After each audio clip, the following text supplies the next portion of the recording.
बिस्मिल्लाहिर्रहमानिर्रहीम अस्सलामुअलैकुम वरहमतुल्लाहि वबरकातुहू। उम्मीद है दोस्तों सब खैर आफियत से होंगे। आज के अपनी इस वीडियो के अंदर हम CS205 का मॉड्यूल नंबर 14 यानी मॉड्यूल नंबर 14 को कवर करने जा रहे हैं। यहाँ पे दोस्तों मॉड्यूल नंबर 14 के अंदर जो सबसे पहली चीज़ है वो है व्हाट इज़ स्टैंडर्ड और फ्रेमवर्क। कि स्टैंडर्ड और फ्रेमवर्क क्या होता है। अ स्टैंडर्ड और फ्रेमवर्क इज अ ब्लूप्रिंट और road map for achieving information security objectives. यानी वो कह रहे हैं कि स्टैंडर्ड या फ्रेमवर्क एक ऐसा ब्लूप्रिंट होता है, ये एक ऐसा रोड मैप होता है जो किसी भी इंफॉर्मेशन सिक्योरिटी के ऑब्जेक्टिव को अचीव करने के लिए बनाया जाता है। ठीक है, तो ये इसकी डेफिनेशन है स्टैंडर्ड या फ्रेमवर्क की। उसके बाद इसके अंदर स्टैंडर्ड और फ्रेमवर्क की कुछ एग्जांपल्स हैं, जिसके अंदर हमारे पास आ जाता है ISO मॉडल, और उसके बाद PCI DSS मॉडल, और तीसरे नंबर पे कोबिट। तो आपको सबसे पहले स्टैंडर्ड और फ्रेमवर्क की यहाँ पे डेफिनेशन याद होनी चाहिए, और उसके बाद इसकी ये जो तीन एग्जांपल्स हैं इनके बारे में आपको पता होना चाहिए। अब हम बारी बारी इन ये जो एग्जांपल थी उनको एक्सप्लेन कर लेते हैं। तो सबसे पहली एग्जांपल थी ISO 27001 2013 ISMS, यानी इंफॉर्मेशन सिक्योरिटी मैनेजमेंट सिस्टम। अब दोस्तों ISO क्या होता है। ISO बेसिकली हमारे पास specifies the requirements for establishing, implementing, maintaining and continuously improving an information security management system. Basically ISO एक ऐसा स्टैंडर्ड होता है, एक ऐसा फ्रेमवर्क होता है जो हमारे पास रिक्वायरमेंट्स को जो है स्पेसिफाइज करता है। कौन सी रिक्वायरमेंट को? उन रिक्वायरमेंट्स को स्पेसिफाई करता है जिनके साथ हम एस्टेब्लिश कर सकें, इम्प्लीमेंट कर सकें एंड मेंटेन कर सकें किसको? अपनी इंफॉर्मेशन सिक्योरिटी मैनेजमेंट सिस्टम को, और वक्त के साथ साथ अपनी इंफॉर्मेशन सिक्योरिटी मैनेजमेंट सिस्टम को इम्प्रूव भी कर सकें। ठीक हो गया। तो ये था ISO। दोबारा एक दफ़ा रिपीट करता हूँ आपकी आसानी के लिए कि ISO एक ऐसा स्टैंडर्ड या फ्रेमवर्क होता है जिसके अंदर हम ऐसी रिक्वायरमेंट्स को स्पेसिफाइज करते हैं जिनके साथ हम अपनी इंफॉर्मेशन सिक्योरिटी मैनेजमेंट सिस्टम को क्या करते हैं? एस्टेब्लिश करते हैं, मतलब बनाते हैं, इम्प्लीमेंट करते हैं, उनको मेंटेन करते हैं, और वक्त के साथ साथ अपनी इंफॉर्मेशन सिक्योरिटी मैनेजमेंट सिस्टम को इम्प्रूव करते हैं। अब दोस्तों यहाँ पे आपका ये था शॉर्ट क्वेश्चन ISO के बारे में कि ISO क्या है। उसके बाद आपको ये यहाँ पे MCQs याद होना चाहिए कि ISO में कितने शॉर्ट क्लासेस होती हैं और कितने लॉन्ग एनेक्स होते हैं। तो इसमें बेसिकली 10 शॉर्ट क्लासेस होती हैं और एक लॉन्ग एनेक्स होता है। तो ये आपको MCQs के हवाले से याद होना चाहिए। नेक्स्ट यहाँ पे आपने सिर्फ यह पढ़ लेना है कि ISO के अंदर कौन कौन सी मैंडेटरी क्लासेस होती हैं। तो इसमें बेसिकली क्लास 4 से लेकर क्लास 10 तक जो है ये सारी की सारी मैंडेटरी क्लासेस हैं। ये बस आपको याद हो MCQs के हवाले से। उसके बाद आपको यहाँ पे MCQs के हवाले से ये भी याद होना चाहिए कि ISO जो स्टैंडर्ड या फ्रेमवर्क है उसके डिस्क्रिशनरी जो कंट्रोल्स हैं वो टोटल कितने हैं। तो इसके डिस्क्रिशनरी कंट्रोल जो हैं वो टोटल कितने हैं? 113, मतलब 113 टोटल इसके डिस्क्रिशनरी कंट्रोल्स हैं। तो ये आपके MCQs में बात पूछी जा सकती है। उसके बाद दोस्तों फिर हमने दूसरी जो एग्जांपल पढ़ी थी स्टैंडर्ड या फ्रेमवर्क की, वो थी PCI डाटा सिक्योरिटी स्टैंडर्ड। तो यहाँ पे आपको DSSS का स्टैंड फॉर पूछा जा सकता है। DSS stand for data security standard. अब बात कर लेते हैं PCI या डाटा सिक्योरिटी स्टैंडर्ड क्या होता है।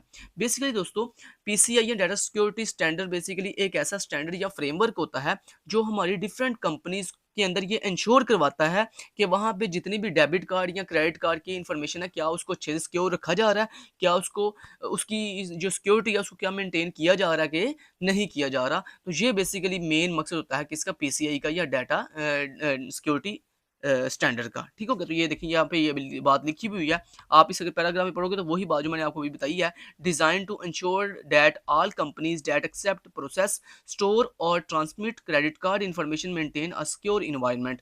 कि यानी DSS और PCI एक ऐसा स्टैंडर्ड या फ्रेमवर्क होता है जो कंपनीज के अंदर ये इंश्योर करवाता है, ये यकीन दहानी करवाता है कि जितने भी हमारे क्लाइंट्स हैं, जितने भी हमारे यूज़र्स हैं, जब वो डेबिट कार्ड या क्रेडिट कार्ड को यूज़ करेंगे तो उनकी जितनी भी इंफॉर्मेशन है डेबिट कार्ड की या क्रेडिट कार्ड की, उसको क्या किया जाएगा? सिक्योर रखा जाएगा हमेशा। ठीक है।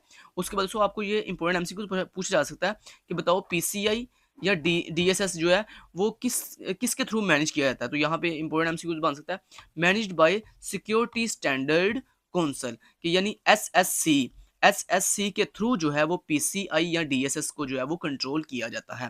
तो ये इंपॉर्टेंट MCक्यू है इसका। तो बेसिकली सिक्योरिटी स्टैंडर्ड सी काउंसिल, ये बेसिकली ये बनता है SSC।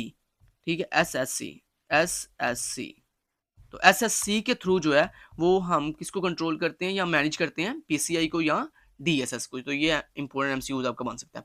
उसके बाद देखिए ये बात यहाँ पे फिर अगेन अगेन देखिए लिखी भी हुई है कि PCI और DSS किसके थ्रू कंट्रोल किया जाता है, SSC। जैसे मैंने आपको ऊपर अभी MCQs में बताया कि ये SSC के थ्रू जो है वो कंट्रोल यानी मैनेज किया जाता है।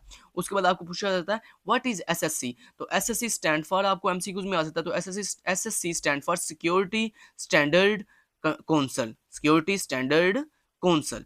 अब बात करते हैं कि सिक्योरिटी स्टैंडर्ड काउंसिल क्या होता है। तो दोस्तों यहाँ पे लिखा हुआ है is an independent body that was created by the major payment card brands. कि बेसिकली SSC जो है ये इसका स्टैंड फॉर है सिक्योरिटी स्टैंडर्ड काउंसिल, और ये बेसिकली एक इंडिपेंडेंट बॉडी है जिसको क्रिएट किया गया डिफरेंट हमारी जो कार्ड ब्रांड्स कंपनीज हैं उनके थ्रू जो है इसको जो है वो क्या किया गया, क्रिएट किया गया या डेवलप किया गया। ठीक हो गया। और आगे उन्होंने डिफरेंट कंपनीज के नाम भी बताए हुए हैं, visa, master card, American express, discover and JCB। तो ये वो कंपनीज हैं जिनके स्टैंडर्ड कंपनीज हैं या लार्ज कंपनीज हैं जिनके थ्रू SSC को जो है वो क्या किया गया, क्रिएट किया गया। उसके बाद आपसे ये पूछा जाता है कि बताओ PCI या DSS में कितने बोर्ड्स गोल्स होते हैं और कितनी रिक्वायरमेंट्स होती हैं। तो दोस्तों बेसिकली PCI या DSS या SSC के अंदर टोटल 6 बोर्ड गोल्स होते हैं और इसमें टोटल 12 रिक्वायरमेंट्स होती हैं। तो ये इंपॉर्टेंट आपका MCQs बन सकता है। ठीक है, तो इसको भी आपने अच्छे से तैयार कर लेना है। उसके बाद दोस्तों नेक्स्ट हमारे पास जो हमारे पास स्टैंडर्ड या फ्रेमवर्क की जो एग्जांपल थी वो थी कोबिट। अब कोबिट के बारे में पढ़ लेते हैं। तो कोबिट क्या है बेसिकली, कोबिट दोस्तों बेसिकली एक ऐसा स्टैंडर्ड या एक ऐसा फ्रेमवर्क है जिसको बनाया गया है किसके थ्रू, इसाका के थ्रू। ठीक है, इसाका बेसिकली एक ऑर्गेनाइजेशन है जिसके थ्रू कोबिट की जो है वो बुनियाद रखी गई है या कोबिट स्टैंडर्ड या फ्रेमवर्क को बनाया गया है। अब ISACA framework for IT governance, basically ISACA जो है वो एक ऐसा फ्रेमवर्क है या एक ऐसी ऑर्गेनाइजेशन है जो क्या करती है, IT यानी इंफॉर्मेशन टेक्नोलॉजी की गवर्नेंस को जो है वो मेंटेन करवाती है। उसके बाद उस यहाँ पे अब बात कर लेते हैं कोबिट क्या है। कोबिट चूंकि एक स्टैंडर्ड है जो कि बनाया हुआ है किसने, इसाका ने। अब हम यहाँ पे बात कर लेते हैं कोबिट क्या। कोबिट बेसिकली दोस्तों एक ऐसा स्टैंडर्ड या एक ऐसा फ्रेमवर्क होता है जो बैलेंस बनाता है, जो बैलेंस को मेंटेन करता है किसके दरमियान, आपकी बेनिफिट्स के दरमियान और रिस्क के दरमियान। यानी कंपनी के अंदर आपको पता है जब कोई कंपनी बनाई जाती है तो उस कंपनी में दो चीज़ें होती हैं, एक उस कंपनी के बेनिफिट्स होते हैं, ठीक है, और दूसरा उस कंपनी में रिस्क होते हैं। तो अगर उस कंपनी के कभी ऐसा नहीं हो सकता कि मतलब उस कंपनी के 100% बेनिफिट्स हो जाए और रिस्क कोई भी ना हो, और कभी भी ऐसा नहीं हो सकता कि एक कंपनी के अंदर सिर्फ रिस्क ही रिस्क हो और बेनिफिट कोई ना हो, क्योंकि अगर रिस्क ही रिस्क होंगे तो वो कंपनी क्या हो जाएगी, वैसे ही तबाह हो जाएगी। तो इसलिए कंपनी में बेनिफिट्स भी होते हैं और रिस्क भी होते हैं। अब बेनिफिट्स और रिस्क के दरमियान किस तरह से चीज़ों को बैलेंस रखना है या मेंटेन करना है उस चीज़ को, बेनिफिट्स को, रिस्क को, तो ये कौन बताता है, ये हमारे पास कोविड जो स्टैंडर्ड है या जो फ्रेमवर्क है ये हमें जो है वो इस चीज़ की आगाही करता है या कुछ ऐसे हमें हेल्प्स करता है जिससे हम अपनी ऑर्गेनाइजेशन के अंदर बेनिफिट्स और रिस्क को क्या कर सकें, उनके दरमियान एक बैलेंस मेंटेन कर सकें। ठीक हो गया। और कोविड जो है वो कौन से रिसोर्सेज को यूज़ करके हमारे जो डिफरेंट तरह के बेनिफिट्स और रिस्क के दरमियान जो बैलेंस होता है उसको मेंटेन किसके रिसोर्सेज को यूज़ करके करता है, इसाका के रिसोर्सेज को। क्योंकि मैंने आपको अभी बताया था इसाका एक ऑर्गेनाइजेशन है जिसने बेसिकली कोविड का जो स्टैंडर्ड है उसको इंट्रोड्यूस करवाया हुआ है। इसीलिए कोविड जो है ये किसके रिसोर्स यूज़ करता है, इसाका के रिसोर्स यूज़ करता है। उसके बाद दोस्तों नेक्स्ट आपको इंपॉर्टेंट MCQ आ सकता है कि कोविड स्टैंड फॉर। तो कोविड स्टैंड फॉर ये मैंने आपके आसानी के लिए लिख दिया है। Covid stand for control objectives for information and related technology. उसके बाद नेक्स्ट आपसे इंपॉर्टेंट 2 MCQ और पूछ जा सकते हैं कि कुबिट 5 जो है इसको कुबिट 5 ही क्यों कहते हैं। तो दोस्तों बेसिकली कुबिट 5 को कुबिट 5 इसलिए कहते हैं क्योंकि इसके अंदर 5 प्रिंसिपल्स हैं। क्या है, 5 प्रिंसिपल्स हैं, इसलिए इसको कुबिट 5 कहते हैं। इसके अलावा दोस्तों जो कुबिट 5 है ये बेस्ड करता है on a holistic set of 7 enablers. कि जो आप कुबिट 5 है ये आपके होलिस्टिक सेट ऑफ 7 एनेबलर्स पे डिपेंड करता है। तो ये अभी आपके 2 इंपॉर्टेंट MCQs हो गए। एक इसमें 5 प्रिंसिपल्स होते हैं और दूसरा ये बेस करता है किसके ऊपर, होलिस्टिक सेट ऑफ 7 एनेबलर्स के ऊपर। उसके बाद अब बात कर लेते हैं कि आपको शॉर्ट क्वेश्चन के अंदर सर या लॉन्ग क्वेश्चन के अंदर सर पूछ सकते हैं कि मुझे कुबिट 5 के उन 5 प्रिंसिपल्स के नाम लिख के दो। तो आपको इनके नाम याद होने चाहिए। तो कुबिट 5 प्रिंसिपल्स के अंदर जो पहला प्रिंसिपल है वो है जी मीटिंग स्टेक होल्डर नीड्स। दूसरा है covering the enterprise end to end. तीसरा है applying a single integrated framework. चौथा है अनेबलिंग अ होलिस्टिक अप्रोच। और पांचवा है सेपरेटिंग गवर्नेंस फ्राम मैनेजमेंट। तो इन पांचों के पांचों प्रिंसिपल्स के आपने ये नाम याद कर लेने हैं, क्योंकि ये नाम आपको सर लॉन्ग क्वेश्चन के अंदर पूछ सकते हैं या शॉर्ट क्वेश्चन के अंदर जो है वो आपसे 3 नंबर के अंदर या 5 नंबर के अंदर इनके नाम जो है वो पूछ सकते हैं। तो यहाँ तक दोस्तों हमारा ये जो लेक्चर नंबर 14 यानी मॉड्यूल नंबर 14 था वो मैंने अच्छे से आपको कवर करवा दिया। जो इसमें जो इंपॉर्टेंट बस एमसीक्यूज थे, जो शॉर्ट क्वेश्चन थे, सिर्फ मैंने आपको वो अच्छे से बता दिए हैं। Thank you so much till then guys, take care, अल्लाह हाफिज़।